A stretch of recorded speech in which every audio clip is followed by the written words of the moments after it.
Olá, meus caros, sejam bem-vindos de volta ao nosso curso de Impactos Práticos do CPC na atuação do Ministério Público. Já tratamos de 7 impactos, vamos aqui para o nosso 8º impacto prático. O 8º impacto prático tem a ver com a produção antecipada de prova prevista no artigo 381 do CPC. O artigo 381 expandiu as possibilidades de produção antecipada de prova que nós tínhamos lá no velho CPC como uma medida cautelar. Lembra que você estudou na faculdade que a ação de produção antecipada de prova era para quando você queria ouvir uma testemunha velhinha que estava morrendo no hospital e não podia esperar? Isso é passado. A produção antecipada de prova agora continua servindo para isso, mas ela também serve para justificar a propositura de uma ação e serve mais ainda para evitar a propositura de uma ação. Veja que curioso, se você tiver uma prova que pode ser produzida para não propor uma ação, você pode propor uma produção antecipada dessa prova para que essa ação não ocorra. Isso é muito curioso e muito prático. Eu já me utilizei dessa questão numa situação em que havia um processo sobre vícios construtivos em moradias populares. Nós temos tratado vários casos relacionados à moradia popular com problemas de construção. E a dúvida sempre é, os problemas existem ou não existem? Se existirem, a ação está justificada. Se não existirem, ela não está justificada. Os moradores usualmente alegam que os vícios existem e as construtoras alegam que os vícios ou não existem ou são decorrentes do uso do imóvel e não propriamente de um vício construtivo.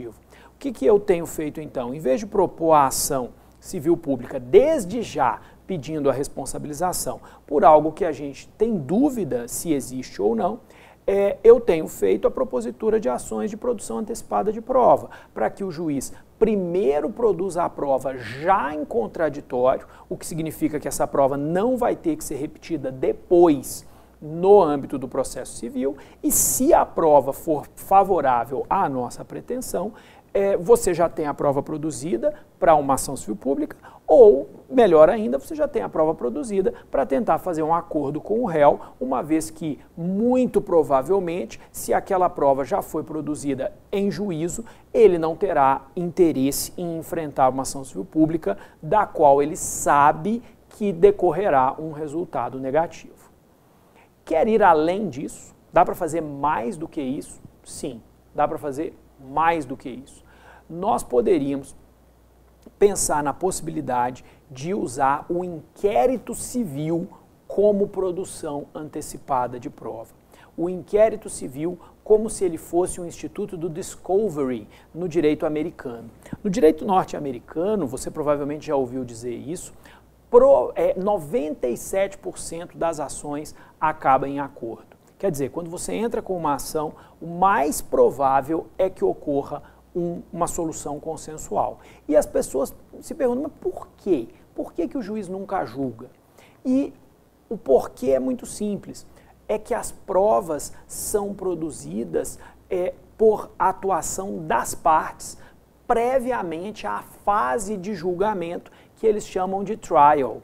Antes que a fase de julgamento se inicie, todas as provas já estão produzidas. Então, todo mundo sabe se vai ganhar ou se vai perder. E aí é melhor fazer acordo do que levar o processo para um julgamento. Claro que há outras peculiaridades nos Estados Unidos. O julgamento é muito caro, as condenações são muito elevadas, então o nível de risco de uma ação judicial faz com que as pessoas prefiram fazer acordos. Mas também é importante a clareza probatória.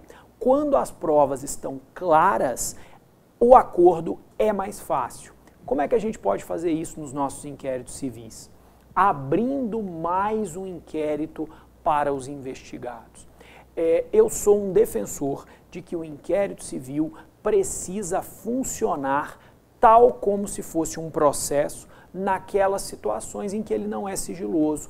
Intime o investigado das provas que você pretende produzir, permita que ele apresente quesitos aos nossos peritos, permita que ele acompanhe a produção da prova, permita que ele acompanhe a oitiva das pessoas, das testemunhas.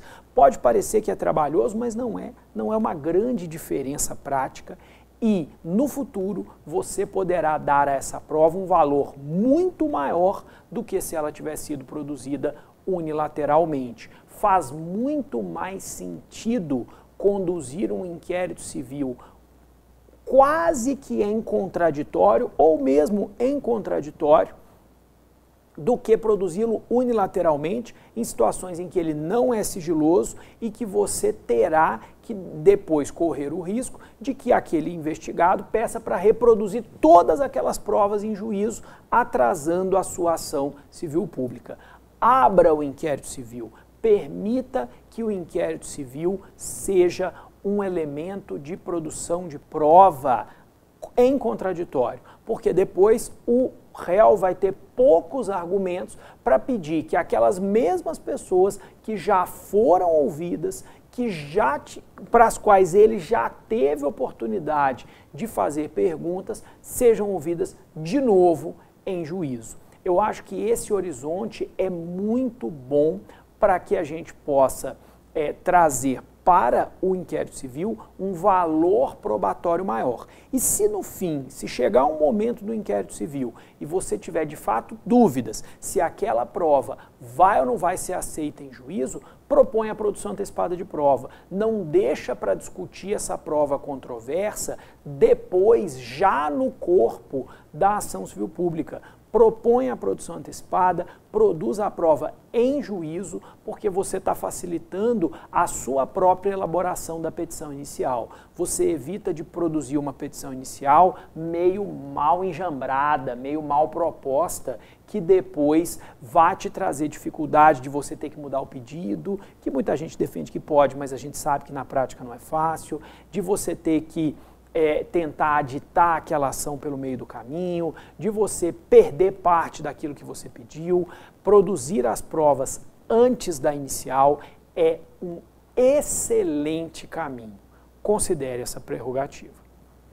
Fechei com isso o 8º.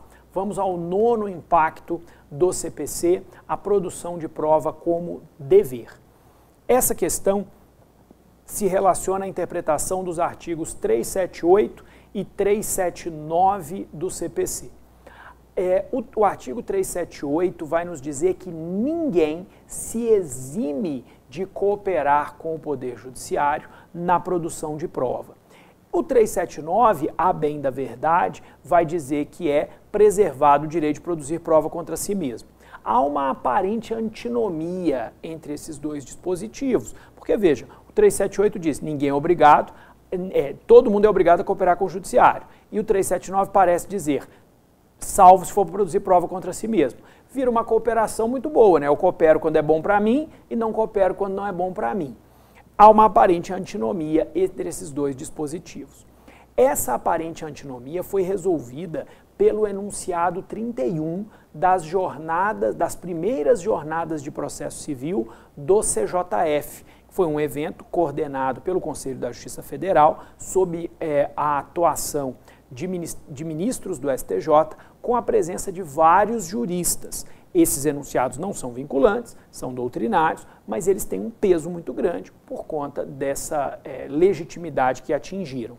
E o enunciado diz o seguinte: a compatibilização do disposto nos artigos 378 e 379 do CPC com o artigo 5º, inciso 63 da Constituição, assegura à parte exclusivamente o direito de não produzir prova contra si quando houver reflexos no ambiente penal. Isso significa que a única prova que alguém está desobrigado de produzir no âmbito do processo civil é aquela prova que puder gerar contra ele uma incriminação no âmbito de um processo criminal, no ambiente penal, como diz o enunciado 31. Então, é possível exigir a produção de provas das partes contrárias, o que se enquadra nesse 8º impacto que a gente acabou de tratar, que é o impacto do discovery. Nós podemos produzir provas relacionadas, podemos determinar a produção de provas. E se tivermos dificuldades, podemos nos valer do poder de requisição, mas também podemos nos valer desses artigos 378 e 379 e da produção antecipada de prova do 381, combinada com o 378 para determinar que essa prova seja produzida. Quer dizer, nós temos novos e melhorados argumentos no sentido de que o réu não pode omitir fatos, não pode omitir documentos, não pode omitir informações do Ministério Público, tanto por causa do crime do artigo 10 da Lei da Ação Civil Pública, como também pelo artigo 378 do CPC. Ninguém tem o direito de omitir elementos, se não for para uma situação que tenha reflexos no ambiente penal. Vamos ao nosso 10º impacto do processo civil sobre o processo coletivo, que é a tutela da evidência, prevista no artigo 311 do CPC. A tutela da evidência não é uma coisa absolutamente nova.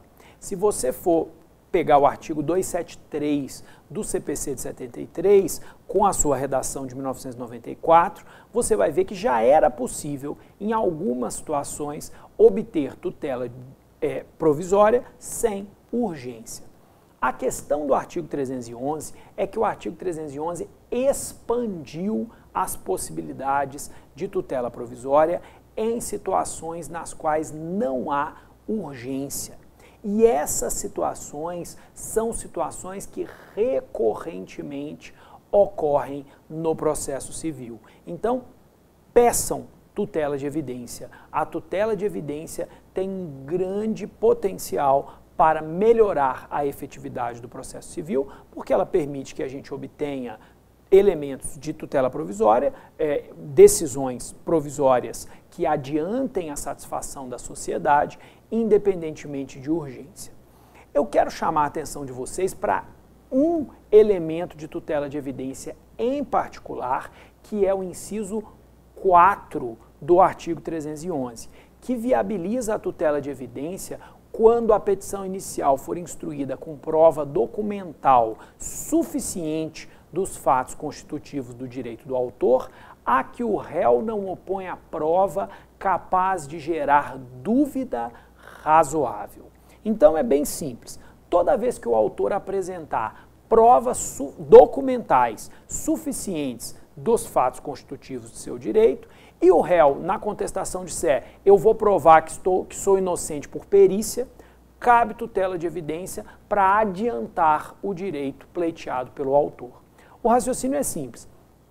Se o autor tem uma prova pré-constituída e o réu não tem, e o processo vai produzir a prova que interessa ao réu, é justo que o réu pague pela demora da prova que o beneficia e não o autor. Se o autor tivesse que pagar pela demora dessa prova, nós geraríamos uma situação que o autor seria penalizado por algo que interessa ao réu. Se o autor já tem suas provas, ele pode obter tutela de evidência. Por que eu digo que isso é importante para nós do Ministério Público? Porque nós, usualmente, instruímos nossas ações com inquérito civil.